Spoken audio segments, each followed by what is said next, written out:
بسم الله الرحمن بسم الله الرحمن الرحيم.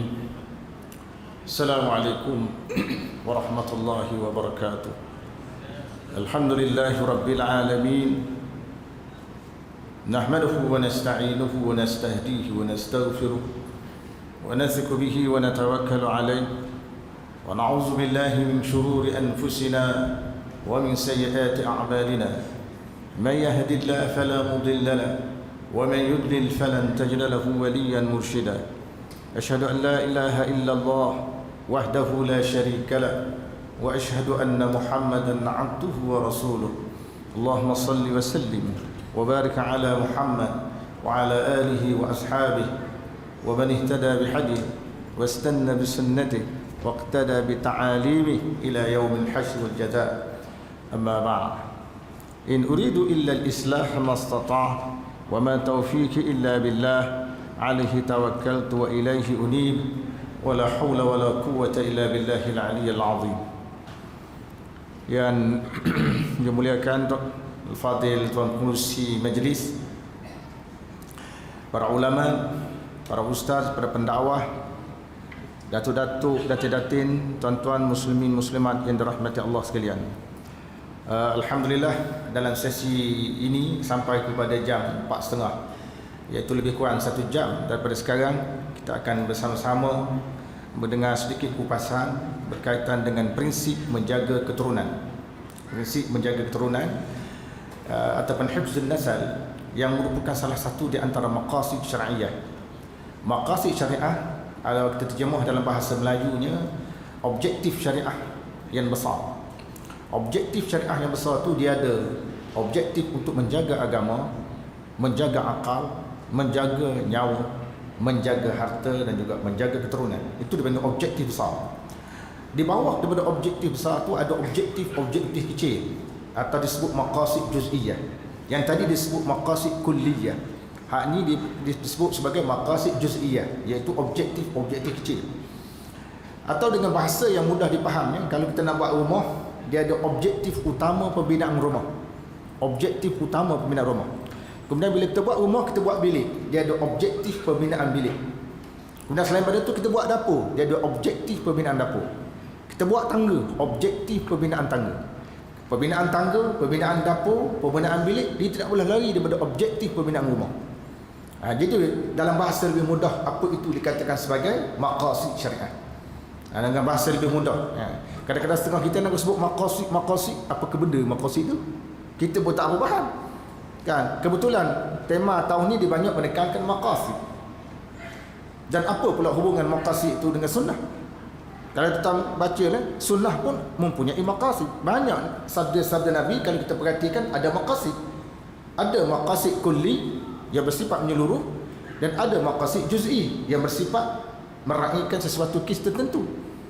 Contoh, Nabi telah melarang para sahabat daripada bertindak ke atas seorang lelaki Badawi yang telah membuang air kecil dalam masjid. Apa tujuan Nabi larang? Menjaga maqasid juz'i. Maksudnya apa? Kalau Nabi tak larang, dia buang air kecil itu akan melibatkan kawasan yang luas. Kalau dia tegur, kalau kita tegur dia tengah buang air kecil itu, dia akan melibatkan kawasan luas dan menyukarkan pembersihan masjid. Begitu juga kalau kita sergah orang yang sedang buang air kecil ini, dari sudut kesihatan, dia boleh mengganggu kesihatan kawan tu. Jadi di situ berlaku dua pertemuan, maqasid menjaga masjid, maqasid menjaga manusia. Jadi menjaga manusia rupanya lebih mulia daripada menjaga masjid. Maqasid menjaga Kaabah, maqasid menjaga manusia. Ketika Nabi mengelilingi Kaabah, Nabi kata, demi Allah, jiwa manusia tu lebih mulia daripada Kaabah. Kaabah tu mulia dah. Sebab tu apabila kita tawaf, kita tak boleh bersesak-sesak sampai mati. Perlu ada sikap hormat menghormati supaya tawaf itu berlaku dengan baik. Maqasid meraihkan manusia. Jadi yang petang ini tuan-tuan, saya akan mengupas tentang maqasid menjaga keturunan ataupun prinsip menjaga keturunan. Ini salah satu di antara maqasid utamalah. Jadi sebut tentang keturunan ni, antara maqasid syariah yang besar dan asas ialah menjaga keturunan, ataupun disebut hifzun nasal, ataupun juga disebut sebagai hifzun nasab, iaitu kerana apa ni? punca peimarahan bumi.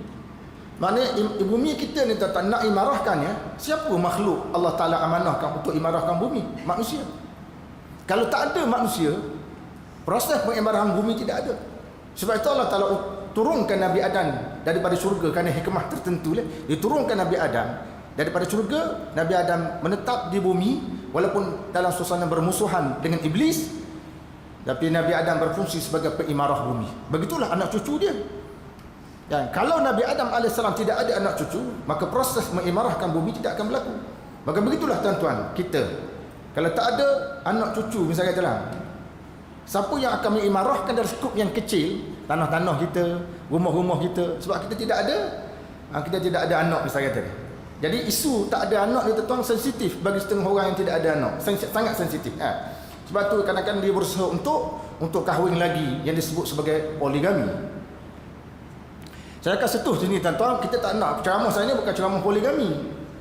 Ceramah saya ni ceramah menjaga keturunan, bukan menggesa poligami. Jangan pula tuan kata poligami petang ni. Sebab waktu ini waktu kritikal. Pukul 3.30 ni. Biasanya dia serah kepada saya, tang kuasa dia serah saya waktu-waktu kritikal. Pagi-pagi tadi tak serah. Yang itu pertama, nak mengimarahkan bumi. Mengimarahkan bumi mesti manusia. Manusia mengimarahkan bumi, manusia yang baik dan saleh akan melahirkan bumi yang baik. Sebab tu kita tengok sekarang, kuasa siapa menguasai dunia? Bukan Islam. Amerika Syarikat, Rusia sampai.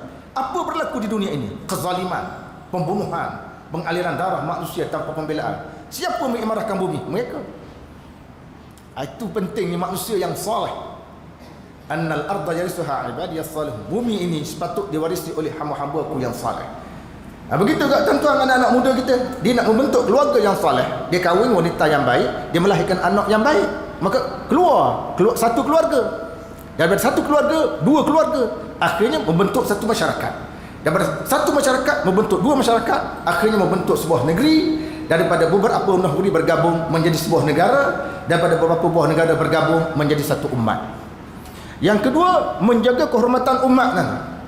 Sebab kalau seorang itu tuan-tuan berlaku beranak pinaknya tapi tidak melalui dunia perkahwinan dan tidak melalui jalan yang diiktiraf oleh syarak, masyarakat akan memandang serong kepada keturunan orang itu. Buktinya tuan-tuan tengok hari ini banyak kes berlaku anak-anak yang dilahirkan tidak sah taraf di sekolah-sekolah yang dapat kita kesam. Anak-anak ni bila cikgu dapat surat beranak dia ditulis bahagian bapa dia. Bahagian bapa dia tidak ada kena-mengena. Dalam bahagian bapa tu tak ada kena-mengena. Takkanlah cikgu tu nak baca Nohayati ataupun Salamah binti tak ada kena-mengena. Takkan nak baca gitu. Tapi bila kita baca dia punya surat beranak tu dah rasa aib. Dan kita tahu budak ni. Sebab itu banyak doktor-doktor pakar cakap dia kata, banyak berlaku kemurungan kepada anak-anak tak sah taraf. Sebab kawan dia bila dia tahu ini anak tak sah taraf, dia tak berkawan. Bila tak berkawan tuan-tuan, dia berlaku kemurungan. Dan anak-anak ni juga merasakan bahawa dia dipinggirkan daripada masyarakat, padahal dia tak berdosa. Itu tujuan kita perlu lahirkan keturunan yang diiktiraf oleh masyarakat. Agama iktiraf, masyarakat iktiraf. Maknanya kena kahwin, bukan kata jumpa perempuan berjalan ambil budak dalam kereta, orang tanya ni siapa? My wife. Ini isteri aku. Itu bukan cara Islam. Yang ketiga, penjagaan kehormatan diri tuan-tuan. Orang lelaki ni belum kahwin, biasanya setengahnya memiliki mulut yang agak celupa. Orang lelaki ni mulut celupa, setengahnya mulut lucah. Dia cakap tu lucah-lucah dia. Tapi tuan-tuan bila dia kahwin saja, perkahwinan itu mampu menjaga dia, dia tak cakap lucah lepas tu. Kalau jumpa kawan dia cakap serius. Sebelum tu lucah-lucah. Maknanya itulah dia tuan-tuan penjagaan kehormatan diri daripada perkahwinan. Kalau dia nak cakap lucah, bini dia sebelah keling. Takut kawan tu. Jangan takut bini kan. Sebelum tu tuan-tuan kita tengok sikit statistik di Malaysia, iaitu menurut statistik Jabatan Pendaftaran Negara, hampir 5,000 bayi dilahirkan oleh ibu bawah umur di Malaysia tahun lalu. 5,000 bayi lahir ibu bawah umur ni. Ibu bawah umur mana kurang daripada 18 tahun. Menurut statistik Jabatan Pendaftaran Negara, ada 4,992 kanak-kanak tidak sah dilahirkan, remaja perempuan berumur 18 tahun ke bawah pada tahun 2017 saja. Ramai jumlah ni tuan-tuan, anak-anak tidak sah tarah ni. Terdapat juga 120 kes buang bayi dilaporkan tahun itu. Sehingga jom tahun ini seramai 1664 kanak-kanak tidak sah, iaitu tidak sah tarah, dilahirkan oleh ibu bawah umur. Puncanya apa tuan-tuan? Kalau kita tengok kenyataan di bawah tu, puncanya kerana seks luar nikah dan juga faktor pornografi ataupun menonton gambar-gambar lucah. Itu faktor menyebabkan ramai remaja wanita di bawah umur melahirkan anak ni. Kemudian satu kajian dibuat pada tahun 2016 oleh Lembaga Penduduk dan Pembangunan Keluarga Negara bertajuk Faktor Risiko dan Perlindungan yang mempengaruhi kelakuan seksual remaja di Sabah dan Sarawak. Yang di sini saja tuan-tuan, sejumlah 22% pelajar aktif seksual memberitahu mereka dipengaruhi oleh pornografi. Nah, sebelum saya jelas secara panjang lebar kenapa perlu sangat kita menjaga keturunan, kemudian seterusnya, majoriti kes remaja hamil luar nikah melibatkan golongan remaja yang didapati tidak bersekolah apabila diukur dalam lingkungan 10 hingga 19 tahun. Ini satu angka yang sangat menggerunkan. Statistik menurut negeri pula seperti berikut. 5 negeri di Malaysia mencatatkan jumlah kes remaja hamil luar nikah paling tinggi, iaitulah Sabah, diikuti dengan Sarawak, Selangor, Johor dan Pahang bagi tahun 2016. Secara purata setiap bulan sebanyak 1,500 kes remaja hamil, menjadikan 50 kes dilaporkan setiap hari. Berat kan tuan? Ini memberikan keturunan lah ni. Mana dah mula negara kita tidak menjaga keturunan. Hamil luar nikah lah. Hamil luar nikah ni benda yang sangat menakutkan dia. Daripada tempoh 2010 hingga 2016, Selangor mencatatkan jumlah kes buang bayi tertinggi di Malaysia dengan 157 kes, diikuti dengan Sabah dan Johor yang mencatatkan 84 kes, Kuala Lumpur 65 kes dan Sarawak sebanyak 49 kes. Risikonya apabila anak tu dilahirkan dan dia luar nikah, ibu tu terlalu muda, dia panik, akhirnya dia ambil anak tu tuan-tuan, sebahagian dia letakkan di surau, sebahagian dibuang begitu sahaja. Nilai nyawa bayi yang dibuang juga seolah tidak dihiraukan. Dalam tempoh 2013 hingga 2015, seramai 296 bayi dibuang dengan hanya 103 bayi ditemui masih hidup, sementara selebihnya 193 orang ditemui sudah meninggal. Mana apa tuan? Ini masalah berlaku dalam negara kita lah, masalah tidak menjaga keturunan. Sebanyak 532,158 kelahiran anak tidak sah tarah atau anak luar nikah didaftarkan dengan Jabatan Pendaftaran Negara daripada tahun 2005 sehingga 2015. Tuan-tuan tengok sini. Menurut Kementerian Kesihatan Malaysia, bilangan kes kehamilan remaja belum berkahwin bagi tahun 2012 hingga 2015 adalah sebanyak 16,270. Semua angka-angka ni sangat menakutkan kita.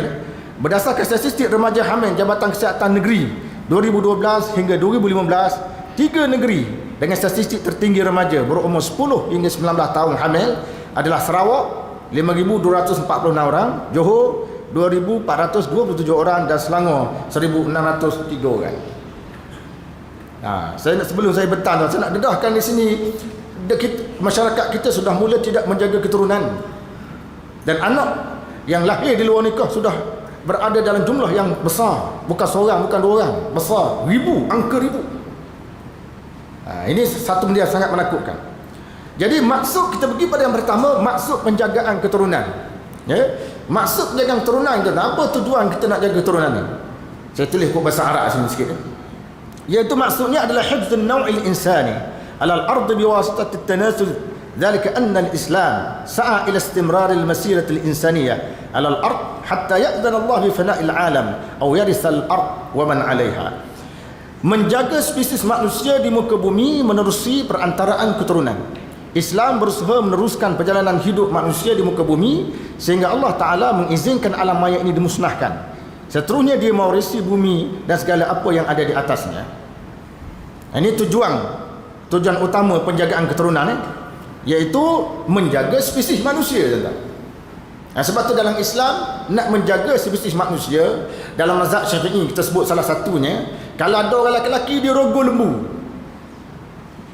Kalau dia rogol lembu tuan-tuan, kita tak boleh biarkan lembu tu mengandung. Kalau lembu tu mengandung, lembu tu beranak macam kepala lembu, kaki manusia. Jadi kita nak kata apa? Nak daftar atas nama apa?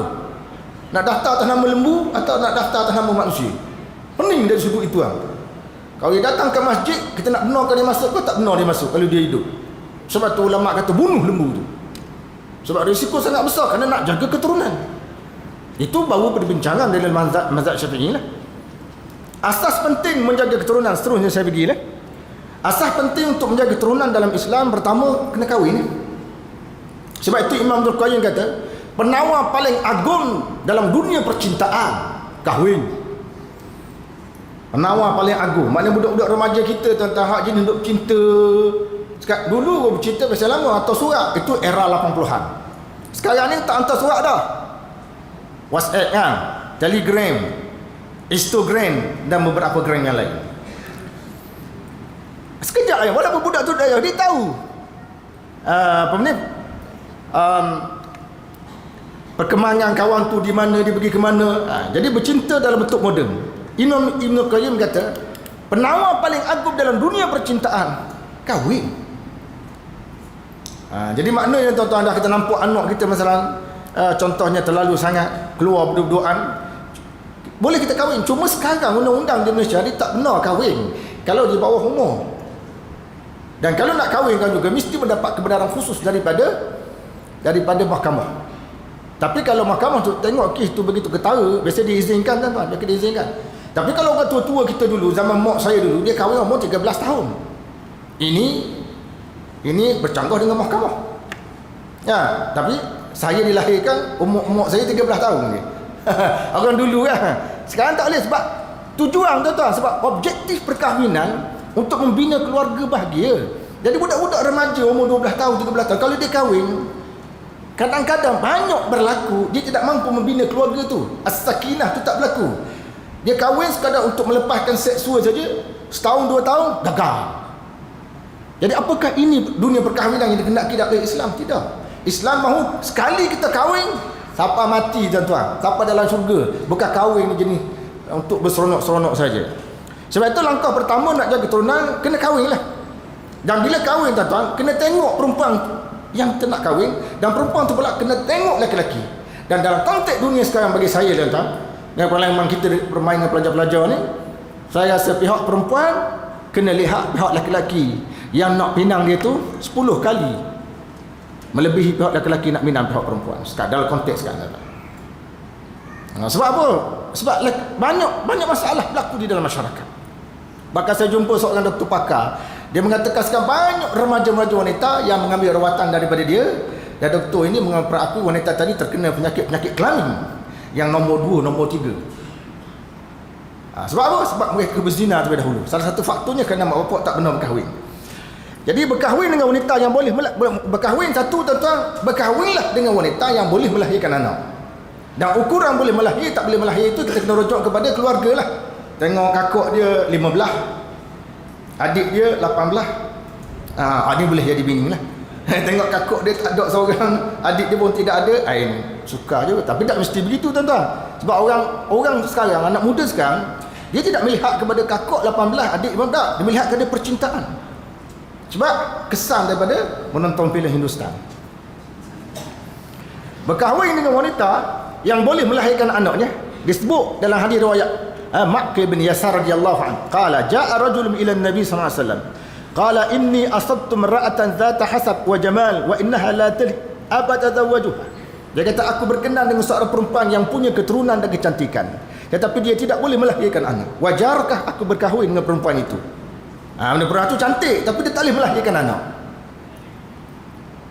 Macam mana tuan-tuan? Qala la, Nabi kata jangan. Thumma atahu thaniyah, laki-laki itu datang jumpa Nabi kali kedua. Fanahahu, Nabi larang, Nabi tegur. Thumma atahu thalithah, datang lagi kali ketiga. Faqala tazawwajul wadud al-walud fa inni mukathirun bikumul umam. Rawahu Abu Daud, hadis ini sahih. Datang kali ketiga Nabi kata berkahwinlah yang penyayang dan boleh melahirkan anak, kerana aku akan berbangga dengan kamu, dengan jumlah kamu yang ramai pada hari kiamat. Maknanya di antara objektif seorang lelaki itu nak kahwin tuan-tuan, mendapatkan anak kan. Jadi tiba-tiba kahwin tak dapat anak, apa perlu dibuat? Kahwin lagi lah. Nak kahwin lagi tuan-tuan, kita akan bincang kemudian. Apakah perlu dibuat tanpa izin ke perlu izin, atau perlu dibuat perbincangan? Oleh kerana negeri ini negeri perlis, di sepadang sana Thailand. Saya takut tuan-tuan dengar ceramah saya esok masuk sepadan. Ini berbahaya masa depan negara.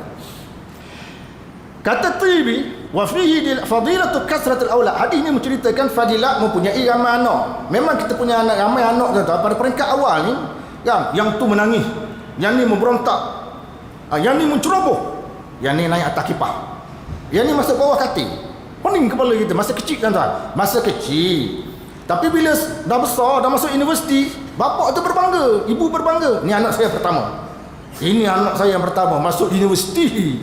Wah, universiti di mana? England, macam-macam disebut kan. Dan Arab Saudi, di Mesir dan sebagainya. Dia berbangga. Dulu nak bangga takut. Pasal apa? Ini bermasalah, ini bermasalah. Kalau datang rumah orang tuan-tuan, wasak binasa rumah orang. Dikerjakan oleh anak-anak kita. Malu kita nak pergi rumah orang. Itu masa kecil, masa besar tak. Jadi cari wanita yang boleh melahirkan anak, kerana boleh melaksanakan maksud Nabi. Nabi suruh kahwin, objektifnya melahirkan anak. Nabi akan berbangga. Itu yang pertamanya. Jadi remaja kita tuan-tuan, kalau dia tidak berakhir dengan berkahwin, kita bimbang di tengah-tengah tu akan berlaku berzinaan. Ada kes di mana pelajar tahfiz tuan-tuan, bercinta sama bercinta, akhirnya dia boleh berzina di dalam tandas. Ini berdasarkan pengalaman kita mengendalikan kes lah. Pelajar tahfiz, bagus dah dia, tapi dia boleh berzina dengan pasangan yang dalam tandas, menyebabkan pihak sekolah terpaksa tangkap. Kemudian pasangan tadi diminta berkahwin, kemudian dipecat daripada sekolah. Sebab itu Islam ni dia cukup jaga dari aspek ini.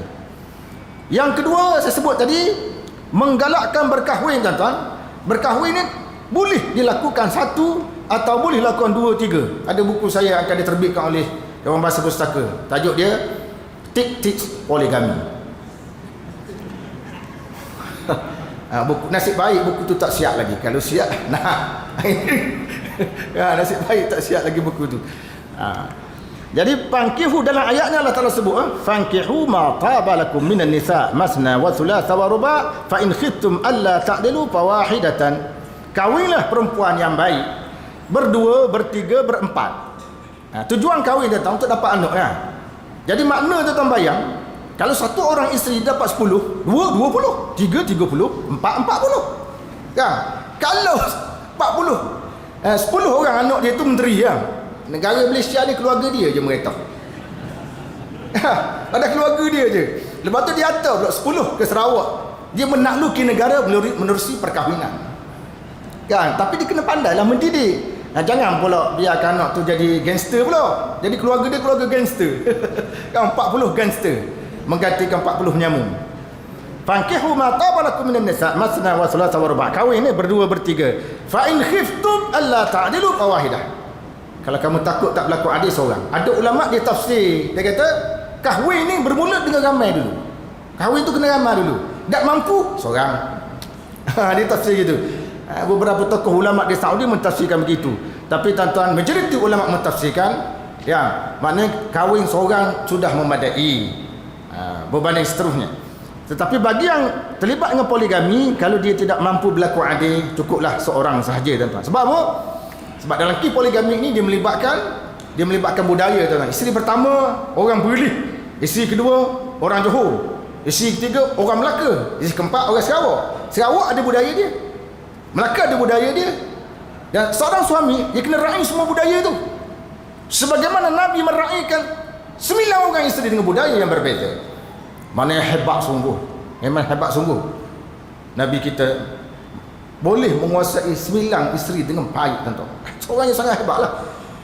Walaupun saya dulu nampak ada kritikan-kritikan terhadap Nabi lah. Ada orang tulis bukan-bukan tentang Nabi dia. Fa in khiftum alla ta'dilu fawahidatan aw ma malakat aymanukum zalika adna alla ta'na. Ini ada ayat ma malakat aymanukum, apa hamba yang kamu miliki ni. Daripada hadis pula an Abdullah bin Mas'ud radhiyallahu anhu qala lana an-nabiy sallallahu alaihi wasallam ya ma'syar asy-syabab man istata'a minkumul ba'ah falyatazawwaj wa man lam yastata' fa 'alaihi bis-sawm fa innahu lahu wija'. Ini hadis yang sahih muttafaq alaih ya. Wahai para pemuda, siapa di antara kamu mampu berkahwin ataupun siapa di antara kamu punya kemampuan, berkahwinlah. Sesiapa yang tidak dapat berkahwin hendaklah berpuasa, kerana puasa itu berfungsi sebagai perisai kepada dia, benteng kepadanya. Dalam hadis ini tuan-tuan menggesa kepada anak muda. Dia kata ya ma'syarasy syuyukh, wahai orang-orang tua.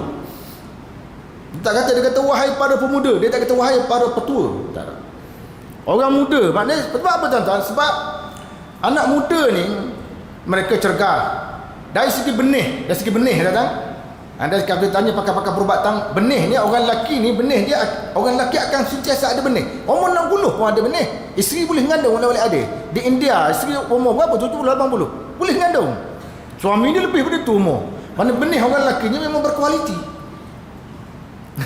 Dia benih tu berkualiti. Lagi berkualiti kalau dia berada pada umur remaja tu tuan-tuan. Jadi rugilah, rugi membazir. Ada rugi bazir biasa saja kita. Pergunakan sebaik mungkin. Jadi maknanya kalau dia kahwin awal tu bayar sampai 12. Saya pernah jumpa kawan saya tu, senyap-senyap dia kahwin, sekali jumpa 12 anak dia. Kita pun tanya isteri dia, dah tak nak beranak lagi. Taubat nasuha dia kata. Dah 12 dah boleh. Dia taubat nasuha tu. Kata Imam Nawawi, wa fi hadzal hadis al-amru bin nikah liman istata'a. Dalam hadis ini terdapat perintah atau penggalakan berkahwin bagi sesiapa yang mampu dan taqat ilaihi nafsuh. Ada keinginan tentang untuk berkahwin. Ada keinginan. Wa hadza mujma' alaihi, ini telah diijma'kan oleh ulama. Kata Imam Al-Ghazali tentang faedah perkahwinan. Al-faidatul ula wa huwa al-asl wa lahu wad'un nikah wal maqsud ibqa'un nasl wa la yakhlu al-alam an jinsil in. Kata Imam Ghazali ni, tujuan perkahwinan kata dia adalah untuk mengekalkan generasi. Tuan-tuan bayang, cuba tengok Syekh Abdul Qadir Jailani, Syekh Abdul Qadir Jailani. Anak dia berapa tuan? Anak Syekh Abdul Qadir Jailani. Isteri Syekh Abdul Qadir Jailani ada berapa orang? Isteri Syekh Abdul Qadir Jailani kan? Ada berapa orang? Ada 4 orang lah. Dan anak Syekh Abdul Qadir Jailani ada berapa orang? 40 lebih. Bukan 2 orang. Sayyidina Ali radhiyallahu anhu, isteri dia berapa orang? Sayyidina Ali tuan-tuan, isteri dia berapa orang? Isteri dia peringkat awal seorang itulah Fatimah radhiyallahu anha. Selepas Fatimah meninggal, Sayyidina Ali kahwin dan kahwin, menjadikan isterinya 4 orang. Dan ketika Sayyidina Ali meninggal, anak dia lebih daripada 20 lebih. Anak Sayyidina Ali itu 20 lebih. Tapi hak terkenalnya Hasan, Husain itu terkenal, Ummul Kalsum. Ada 20 lebih anak dia. Ramai. Ini permulaan galakkan berkahwin. Melarang hidup membujang. Sebab apa tuan-tuan? Sebab manusia ni dia boleh melahirkan keturunan. Apabila hidup membujang, dia telah menyekat proses pembenihan. Macam tuan-tuan lah, sekarang ni siapa-siapa terlibat dengan tanaman kelapa sawit kan, kita tengok kelapa sawit tu, Allah, lebat betul buah kelapa sawit ni. Ataupun kita tengok orang-orang yang menanam betik warna kuning, lebat betik tu. Kita tanya betik ambil mana ni? Kita kata betik ni daripada New Zealand. Kita minta benih lalu lah. Ataupun kita tengok orang tu pelihara arnab, dia punya gemuk arnab tu, mata bulat, renung masa depan. Kita pun kata benih arnab ni kalau ada seekor bagi saya. Itu binatang tuan-tuan, itu tumbuhan. Apa lagi kalau manusia kan? Kita tengok, comelnya budak ni. Kalau ada benih molek juga. Maknanya dia akan melahirkan keturunan. Jadi dia je comel. Anak dia tidak comel. Pasal apa tidak comel? Jadi dia tidak beranak. Dia kena lahirkan keturunan. Barulah. Sebab tu setengah perempuan dia suka cari suami yang handsome. Dia cantik, suami handsome, melahirkan anak anggun. Anak tu comel jugalah. An Abi Sa'id an Abi Waqqas radhiyallahu anhu, hidup membujang dalam hadis menyebut radda Rasulullah sallallahu alaihi wasallam Utsman bin Maz'un ala Utsman bin Maz'un at-tabattula walau adna lahu lakhtasaina. Hadis riwayat Bukhari. Nabi menolak kehendak Utsman bin Maz'un untuk hidup membujang. Kalau Nabi izin padanya hidup membujang, lakhtasaina, kami juga akan, bahasa Indonesia dia panggil menggembiri, kami akan kasih tuan-tuan, kasih alat kelamin kan? Tapi tidak. Sebab soal seksual tuan-tuan, soal seksual ini dia merupakan satu lumrah Allah Ta'ala buat kepada kita. Ini keperluan biologi bagi seorang lelaki, biologi bagi seorang perempuan. Jadi amat rugi kalau sekiranya keperluan-keperluan ini tidak dipenuhi mengikut kehendak syarak. Kata Al-Hafiz Ibn Hajar Al-Asqalani, wal hikmatu min fi man'ihi min ikhtisar iradatu taksirin nasab yastamir jihad al-kuffar. Dia kata hikmah dilarang kita kasih. Tahu tak kasih? Maknanya telah berkaitan dengan pemotongan alat kelamin itulah. Tujuannya iradah taksir Nabi nak memperbanyakkan umat supaya nak melawan orang kafir tuan-tuan menerusi tentera ni. Sebab tu negara Eropah sekarang mereka menggalakkan rakyat mempunyai anak ramai. Rusia anak ramai. Ada pun negara sekarang anak ramai dia bagi hadiah. Kajian dibuat di Palestin mendapati wanita-wanita Palestin berpuluh kali ganda lebih subur berbanding wanita-wanita Israel. Tuan-tuan bayang setiap tahun serangan dibuat ke atas Israel. Saban tahun. Cuma serangan tu kecil, berskala besar. Tapi dalam masa yang sama wanita Palestin tak henti-henti melahirkan anak. Ramai terbunuh, yang ni melahirkan anak. Yang ni lah tuan yang dilahirkan, inilah menjadi mujahidin berdepan dengan musuh. Itu yang saya sebutkan tadi kepentingan kewujudan anak ni. Wa illa law adna fi dhalik aw law syaka tawaruduhu alaih fayanqata'un nasa. Kalau Nabi izin orang lelaki itu mengkasih alat kelamin dia, maka terputuslah keturunan manusia. Tuan-tuan tengoklah orang yang tidak ada anak, saya kata bila nak meninggal, siapa yang duduk sebelah dia? Orang yang tak ada anak ni, dia meninggal, siapa duduk sebelah dia tuan-tuan? Anak dara, orang kampung lah. Tapi bukan anak. Betapa dalam hati dia nak anak tuan-tuan. Dia nak sangat anak ni. Sebab tu yang sudah kahwin tak dapat anak, dia akan cuba menggunakan kaedah biologi, sains. Dan ada juga yang ambil anak angkat, dan ada juga menggunakan kaedah terakhir, iaitu poligami. Tetapi tuan-tuan, poligami saya sebut kejadian sikit. Sebelum nak poligami itu, kita kena faham apa itu yang dikatakan sebagai polistrin.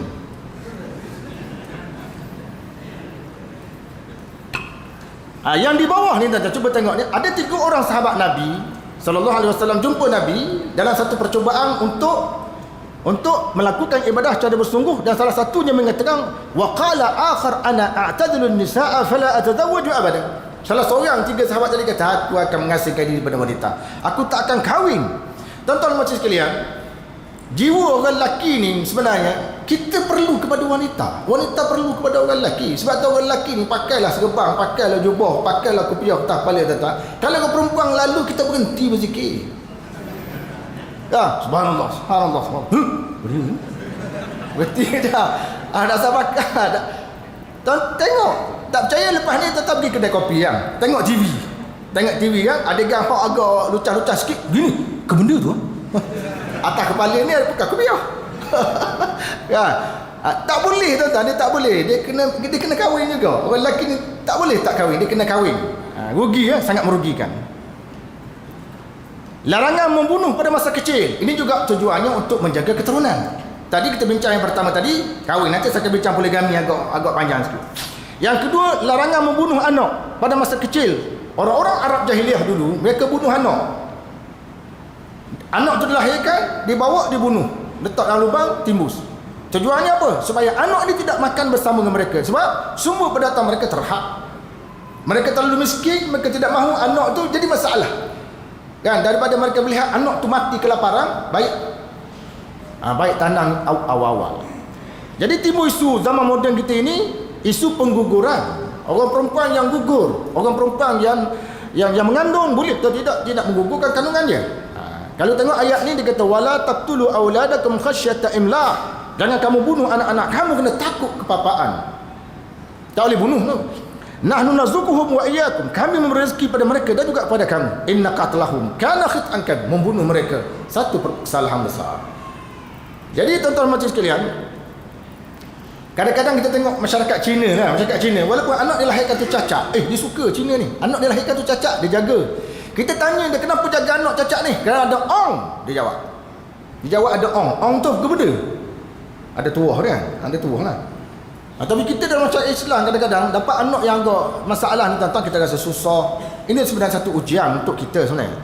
Jadi dalam dunia moden hari ini, larangannya ialah larangan menggugurkan anak, kecuali bagi pasangan yang ada masalah, di mana kalau dia teruskan kandungan tadi boleh mengancam keselamatan nyawa isteri tadi, dan dia telah mendapat pandangan daripada doktor pakar. Apabila doktor pakar mengesyorkan kena gugur kata dia, maka pada waktu itu harus dilakukan pengguguran, terutama sekali pada peringkat awal mengandung. Kalau tuan-tuan tengok dalam fatwa Jakim pun dia kata 4 bulan pun dalam kes-kes sangat-sangat kritikal pun masih boleh lagi digugurkan kalau boleh mengancam keselamatan si ibu. Jadi dalam bahasa Arab tuan-tuan disebut ijhad. Ijhad ni makna pengguguran. Ini bukan pengguguran secara biasa ni.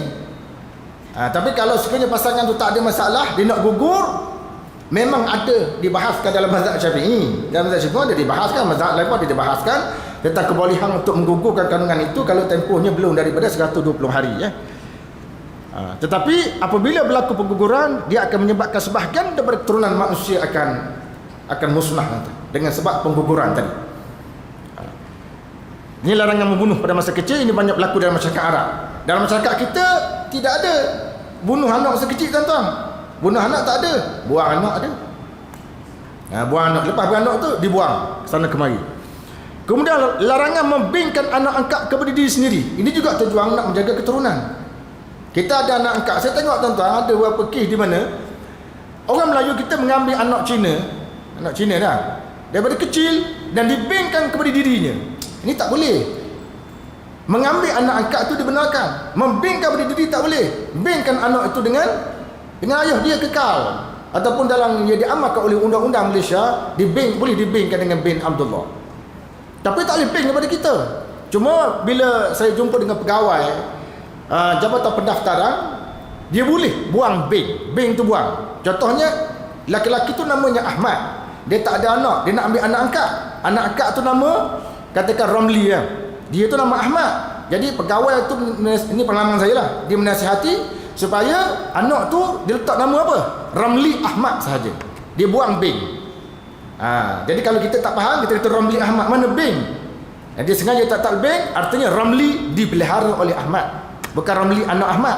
Itu satu cara dia buat oleh Jabatan Pendaftaran nak mengelakkan budak tu malu kan. Ini satu betul, perkara ini betul. Tapi kalau kita ambil anak Cina siapa-siapa ni, India apa, kita bingkan pada kita, salah tuan, dia bukan keturunan kita. Ini salah. Haram hukumnya lah. Sebab dalam nas dia kata ud'uhum liabaihim wa aqsatu indallah. Panggillah anak-anak angkat itu dengan berbengkan pada bapa mereka sendiri. Cara itulah yang lebih adil di sisi Allah Ta'ala. Ni tuan. Zaid bin Harisah diambil oleh Nabi SAW sebagai anak angkat. Orang panggil Zaid bin Muhammad.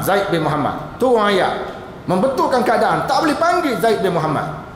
Zaid tentak bin Harisah. Jadi kita ambil anak angkat, kita tak boleh bingkan kepada kita. Kalau nak buat cara terbaik tadi, buang bing tu. Ahmad Ramli, Ahmad Kasim. Itu kalau kita tengok inisiatif yang dibuat oleh Jabatan Pendaftaran lah. Larangan membingkan anak kepada diri sendiri. Kemudian seterusnya di sana ada hadis riwayat Bukhari menyebut manidda'a ila ghairi abih. Siapa yang mengaitkan seorang anak tu bukan pada bapa yang sebenar, bahwa ya'lam, dia tahu dia tu bukan bapa sebenar, dia standar diri tu pada diri dia, wa ya'lam, dan dia tahu, fal jannatu alaihi haram ke atasnya syurga. Dianggap satu jenayah kepada keturunan manusia tuan-tuan. Kemudian Islam mengharamkan perzinaan. Ini juga untuk menjaga keturunan tuan-tuan. Perkahwinan sangat berbeza dengan perzinaan tuan-tuan. Perkahwinan berlaku diiktiraf oleh agama, diiktiraf oleh masyarakat. Perzinaan berlaku dibenci oleh agama, dibenci oleh masyarakat. Perkahwinan, tuan-tuan tengok majlis kahwin kan, majlis kahwin katakan 2 hari nak kahwin tu, keluarga tu beli katil besar siapa? 2 lori katil. Ya, ada masyarakat sekitar bercakap, oh besar katil ni, mesti berlaku sesuatu yang hebat selepas ini. Tak cakap kan, masa-masa senyap, oh katil, kursi, cakap tu je lah. Tapi kalau orang zina tuan-tuan tidak atas katil besar, di bawah pokok kebunting sekalipun haram, tak boleh. Di bawah pokok ru sekalipun, apalagi di bawah pokok mengkuan lagi tak boleh. Berzina tuan-tuan, bawah pokok mengkuang guys. Tengok hina orang zina bawah pokok mengkuang, tempat yang menakutkan. Zina pula dalam keadaan gopoh gapah, zina tu gopoh gapah. Tapi orang berkahwin tuan-tuan halal. 2 jam tak ada masalah. 3 jam ikut dia kendaki lah. Ikut dia kendaki lah. Bekerjasama dia punya. Kan, tetaplah masa 16 jam 17 ke bandar. Sehari sutuk pun tak apa. Halal. Tapi kalau berzina tuan-tuan, bukan sehari sutuk, 2 saat tak boleh. Itu perbezaan antara perkahwinan dengan perzinaan. Yang ni diiktiraf. Orang kahwin tak mengandung, kena marah. Betul tak tuan-tuan? 2 bulan mak mertua tanya, kenapa tak mengandung? Apa masalah? Teknik ke tak kena kau macam ni? Mak mertua tanya. Tapi orang berzina tuan-tuan mengandung. Apa pasal mengandung? Kenapa jadi besar ni? Apa pasal? Apa faktor yang menyebabkan besar ni? Orang marah tuan-tuan. Maknanya berzina ni mengandung, bagus mengandung lah. Tak boleh sebab tidak diiktiraf oleh agama. Tapi yang mengandung tadi tuan-tuan, tak yang kahwin tak mengandung, kena marah. Itu perbezaan. Wala taqrabuz zina innahu kana fahishatan wa sa'a sabila. Jangan kamu berzina kerana dia satu benda yang keji dan jalan yang buruk. Hari ini tuan-tuan perzinaan berlaku sangat bermahjalela. Tadi saya sebut perangkaan tu. Itu adalah anak-anak hasil daripada perzinaan. Kan? Dan apa lagi sekarang orang tahu teknik-teknik untuk boleh mengelakkan diri daripada mengandung dan sebagainya. Suasana yang sangat-sangat menakutkan pada zaman kita hari ini. Ya, pengalaman saya di universiti tuan-tuan, ibu bapa kena tanya anak. Ibu bapa kena tanya anak. Kita hantar anak universiti tu, anak kita bukan belajar saja universiti, dia duduk bercinta tuan-tuan. Dan ada pelajar universiti yang melahirkan anak, ibu bapa di kampung tak tahu. Tak tahu. Sebab tu kena tahu sikit perkembangan ni. Tanya dia, tanya sikitlah masuk universiti awak belajar apa? Tanya anak kita, mari kita tunjuk kita belajar kita apa? Kita ke betul ni? Sebab apa tuan-tuan? Banyak berlaku begitu. Kadang-kadang dia duduk asrama, dia tak masuk bilik kuliah. Satu semester duduk asrama, 6 bulan tak masuk bilik kuliah. Sebab tu kena tanya sepatah. Kita bimbang, perzinaan tidak lagi berlaku pada pelajar, orang-orang yang tidak terbelajar. Bahkan berlaku dengan orang terpelajar. Yang terpelajar lebih banyak daripada yang tidak belajar tadi. Muslimin muslimat dirahmati Allah sekalian, masa kita berakhir 4.30. Saya baru mukadimah. Baru mukadimah. Masa berlalu begitu cepatlah. Tajuk-tajuk seperti ini sepatutnya kena 2 hari. Haram zina ni tuan-tuan, tahqiq al-ubudiyah. Pengharaman zina, tujuan haram zina ni sebab kita nak menunjukkan bahawa kita ni hamba Allah dan kerja kita taat pada Allah. Allah Taala suruh kita kahwin, kita kahwin. Allah Taala kata jangan berzina, kita berhenti berzina. Yang kedua, tathhir mukallaf, membersihkan seseorang mukallaf daripada dosa dan maksiat. Berkahwinan tuan-tuan, setiap pertubuhan wa fi bud'i ahadikum sadaqah. Hadis sahih. Setiap kali salah seorang di antara kamu melepaskan syahwatnya, dapat pahala sedekah. Dapat pahala sedekah tuan-tuan. Tapi berzina, tak kali dia berzina, dapat dosa. Tapi kadang-kadang setengah isteri dia menolak permintaan suami ya. Jadi suami terpaksa menggunakan teknik-teknik yang bijak. Contohnya, marilah kita membina pahala. Contohnya, marilah bersama-sama membina pahala. Kan sedap tu ayat tu. Guna ayat-ayat yang lembut sikit ataupun marilah sama-sama bersedekah tabung akhirat. Pengharaman melakukan liwat. Ini satu masalah tuan-tuan. Liwat yang sebahagiannya termasuk dalam keluarga LGBT. Ini antara liwat. Dah ada perjuangan di Malaysia untuk membenarkan perkahwinan sejenis. Ini kita bimbang ya tuan-tuan. Suara sekarang ni pekat individu je. Kita bimbang tak kita dia bergaruk ramai-ramai 5,000 orang dan sebagainya macam di Eropah tuan-tuan. Rosak habis sistem alam. Satu kajian dia dibuat ke atas tentera Amerika. Kajian tu dibuat pada tahun 80-an tuan-tuan. Dia kata tentera Amerika ni dia nampak je gagah, Rambo, nampak gagah, tapi dari segi seksual bermasalah. Dia melepaskan seksual sama-sama dia, sama lelaki dia. Orang macam ni ke kita nak harapkan mempertahankan negara? Tak boleh tuan-tuan. Memang tak boleh. Nampak macam Rambo, tapi dari segi akhlak jengkreng. Larangan menuduh laki-laki dan wanita melakukan zina ataupun apa-apa menggunakan perkataan yang berbau zina. Jangan. Seorang laki-laki nak seorang perempuan, perempuan tu tak nak ke dia, kita pun kata awak boh siap. Dia tak nak kat kita, dia ada hak tuan-tuan. Jangan kita kata awak tak nak pada saya, boh siap. Perempuan tu pula nak dia laki-laki, laki-laki tak nak, boh jam. Jangan gitu. Sebab masing-masing ada hak. Dia tak nak, dia ada hak lah. Cuma kalau lelaki tu dia kena bijak lah. Dia nyatakan hasrat dia sekali, perempuan tak nak, minta kali kedua, kali ketiga sampai ke 10, insya-Allah perempuan tu akan lembut hati. Kemudian saya nak sebut di sini tuan-tuan, sarana di antaranya disebut di sini, sarana melengkap lagi penjagaan keturunan, iaitu pertama sekali Islam menentukan akad nikah ni. Akad nikah, rukun nikah, syarat-syarat nikah. Ini semua nak jaga keturunan. Sebab ada juga orang menikah, mungkin nikah tu tak sah. Tapi tuan-tuan, bagi saya lah, dalam kami bincang dalam majlis fatwa, kalau boleh dalam menggunakan lafaz berkahwin tu janganlah terlalu ketat sangat. Ketat sangat maknanya kalau kita nikah pasangan tuan, aku nikahkan dikau dengan Pulanah bin Pulanah yang berkahwin sekian-sekian, selesai lah tu. Tapi ada setengah orang dia tak nak terima begitu. Dia berkeras dengan sistem lama dia. Aku nikah akan dikau. Dia nak buat perkataan akang. Akang tu di future, benda akan datang. Kawan tu kata, bila pula aku akan menikah? Aku nak menikah sekarang. Jadi tukang nikah kena ubah lah rais masa. Aku nikahkan dikau. Habis kita ni dah aku nikah akan dikau. Kita kata tukang nikah apa pasal akan? Ini ayat klasik. Ini ayat mesti pertahankan. Nikah tu nak apa pula akan-akan ni? Jangan ketat sangat. Lepas tu lepas nikah, jangan duduk tanya saksi, sah tak? Kau ada berkata meragukan okey, kali kedua, kawan ni separuh mati dah. Tadi separuh mati. Ya, akak kali kedua tu tak, akak benda apa tu tak tahu. Gini tangan longlai. Jangan buat main, jangan permainkan. Kawan tu dalam keadaan tidak bermain kan? Ya. Sebab orang lelaki ni akad nikah tu nampak mudah kan? Orang perempuan duduk sebelah tabir ketahu, akad nikah tak boleh. Orang lelaki datang berat, nak akad tu kita angkat bukan akad nikah. Kita nampak budaya perempuan, dia akan melahirkan anak, emosi dia macam mana, semua kita akan layan. Itu akad nikah. Bukan akad nikah sahaja aku terima saja je, tak. Berat tuan tanggungjawab tu. Sebab tu setengah orang lelaki, saya pergi satu majlis nikah tuan-tuan, dia tak boleh jawab apa sudah. Dia main aku terima. Betul aku terima, gitu je. Akhirnya tukang nikah kata, terima dah lah tu. Dia kesah. Pasal apa? Pasal ketakutan. Ketakutan. Jadi jangan susahkan. Kemudian pemilihan isteri tuan ya, iaitu Islam menekankan yang ada agama, bukan sekolah agama. Dia nak yang ada agama. Maknanya kalau dia sekolah agama, ada agama, cantiklah. Tapi dia tak sekolah agama, okey dia ada agama.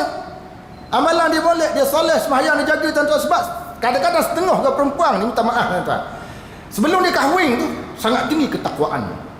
Ya, semayang aku main, baca Quran wallazi. Orang main wallazi je, orang lain tak tahu.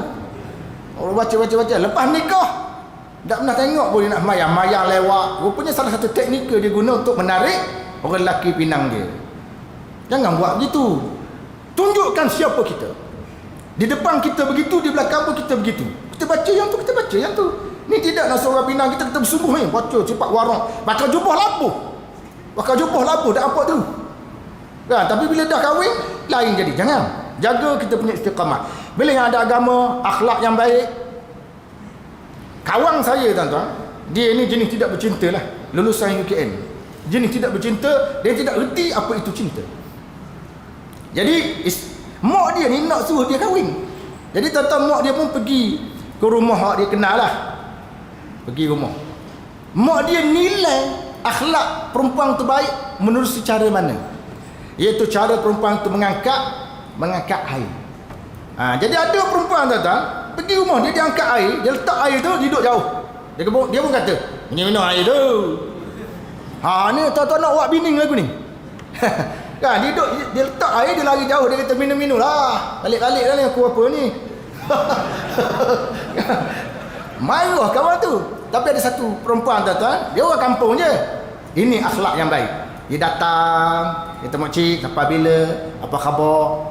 Orang tua nak gitu. Ya, dia pun angkat air, dia beri ke makcik, ni air dia, sila minum. Lepas tu dia tunggu duduk. Itu yang menarik perhatian ni dah. Makcik minum dia. Tengok bandar awak macam umur sendiri. Itu satu bentuk akhlak yang orang tua tak suka. Kan? Al-bik, anak, kalau boleh anak dara, tuan anak dara lah. Tapi kalau kurang bernasib baik, janda ambil lah. Nak buat macam mana kan? Kadang-kadang janda tu lebih berkualiti pada anak dara. Sebab janda tuan-tuan dia dah ada pengalaman kan? Ada setengah orang dia suka janda sebab janda pengalaman. Anak dara ni tidak tahu apa.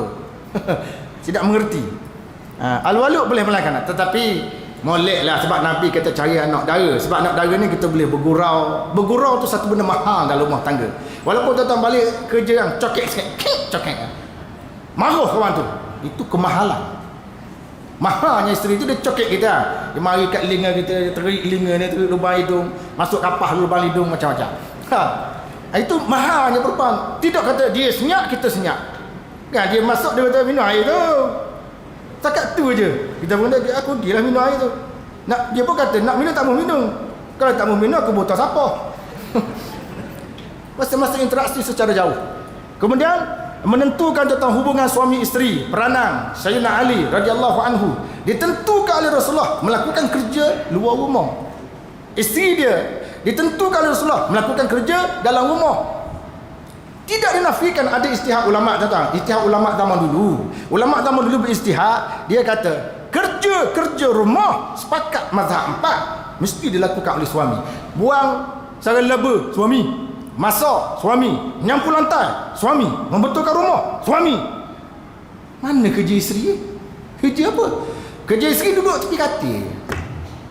Jadi ini ijtihad ulama dulu, ini sepakat ulama tu. Tapi ini nas qat'i ke? Tidak, ijtihad sahaja. Sebab itu kalau kita rujuk dalam jilid yang ke-16 Majmu' Syarah Muhazzab oleh dalam jilid 16 ni tuan-tuan, kitab Majmu' Syarah Muhazzab kata Nabi dah bagi dah tugas tu. Orang lelaki bertugas di luar rumah, orang perempuan di dalam rumah. Dan perempuan bukan simbol seksual. Bukan kerja perempuan ni melayang suami dia sikit seksual saja. Pada hari dia uzur lagi mana? Kalau dia uzur, suami kata marilah, dia pun jawab tak boleh. Pasal apa? Keuzuran. Bayar. Jadi perempuan dalam Islam bukan soal seksual, dia juga mempunyai fikiran, dia juga punya hak. Dia ada hak untuk keluar rumah nak makan-makan sikit-sikit luar. Bang rasa jemu dah masak sotong semua dah, dia Kuala Perlis pula bekas siput besar tu.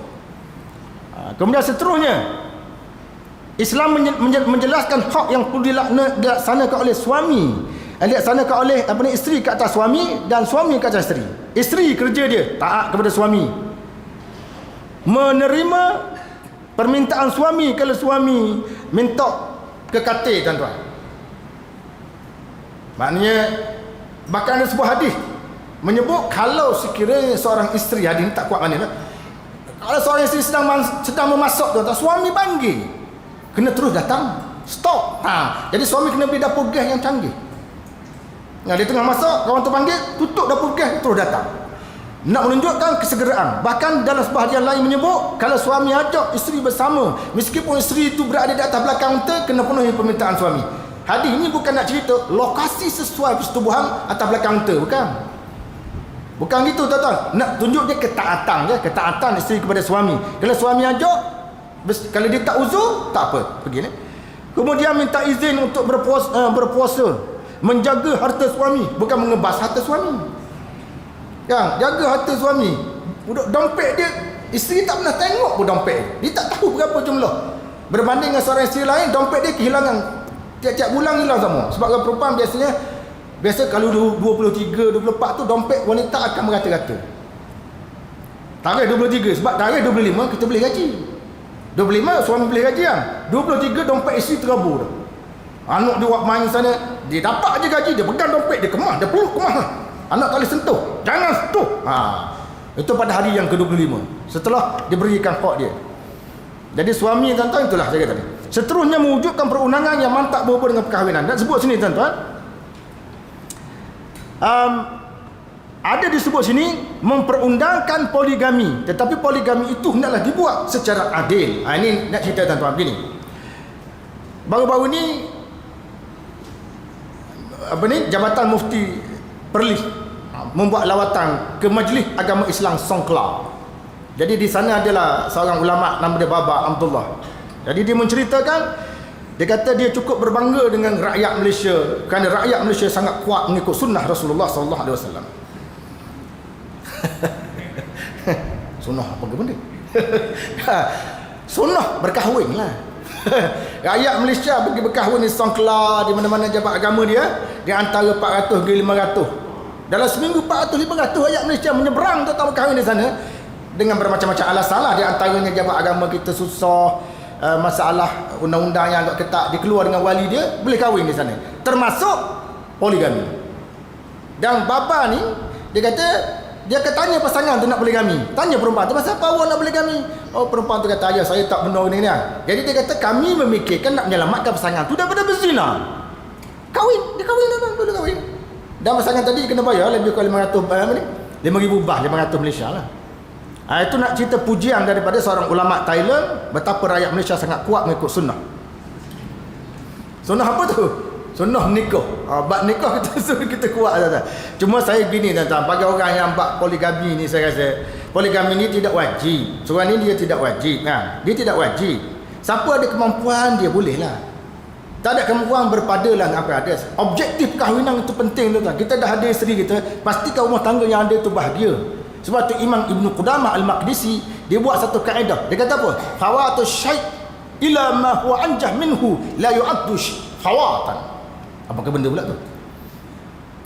Fawatu syai' ila ma huwa anjah minhu la yu'addu fawat. Dia kata luput sesuatu kerana meraihkan sesuatu yang lebih mendatangkan manfaat minhu tidak dikira sebagai luput. Maknanya sekarang tuan-tuan tak boleh nak kahwin poligami, tak boleh kahwin dua. Tak apa, tak boleh kahwin dua pun. Tapi objektif perkahwinan kita dengan isteri kita yang sedia ada ni tercapai. Apa makna tuan-tuan nak kerja, nak kahwin yang kedua, yang ketiga, tapi rumah tangga kita ni isteri yang dua ada ni berantakan, berperang, anak pun tak tahu ke mana. Sebab tu bukan saya nak menentang tuan-tuan, saya nak kata kalau betul-betul tuan-tuan nak poligami, berbincanglah. Ada beberapa orang sahabat saya, dia mulakan poligami dengan baik. Dia jumpa segi pertama, segi kedua, berbincang dari segi gelerang, pendidikan, dari segi kewangan, dari segi rumah tu. Alhamdulillah, jalan boleh. Dan saya tanya, berlaku tak pertempuran kecil? Dia kata itu tak dapat dielakkan, itu lumrah. Pertempuran itu satu latihan untuk pemantapan rumah tangga. Macam tuan-tuan ada seorang isteri tuan-tuan ada beletir tau. Beletir yang cakap banyak. Alhamdulillah dia bercakap banyak isteri kita tu satu nikmat. Kalau dia cakap sikit masalah. Sebab apa? Bila cakap banyak dia mengajar kita arti latihan mujahadah. Nak berdepan dengan cakap banyak isteri kita macam mana? Macam mana nak berdepan dengan isteri dia? Dia cakap banyak. Nak sumbat ketah dalam mulut dia kena buat apa ni? Atau nak kawal, sabar. Lepas tu tunggu orang tak ada cakap. Jangan cakap banyak, cakap sikit-sikit sudah. Itu kawalan. Jadi begitu sebenarnya kedudukan poligami di dalam Islam. Saya lebih suka poligami itu dilaksanakan cara baik, mendapat kebenaran mahkamah dan beritahulah tuan-tuan kepada isteri itu.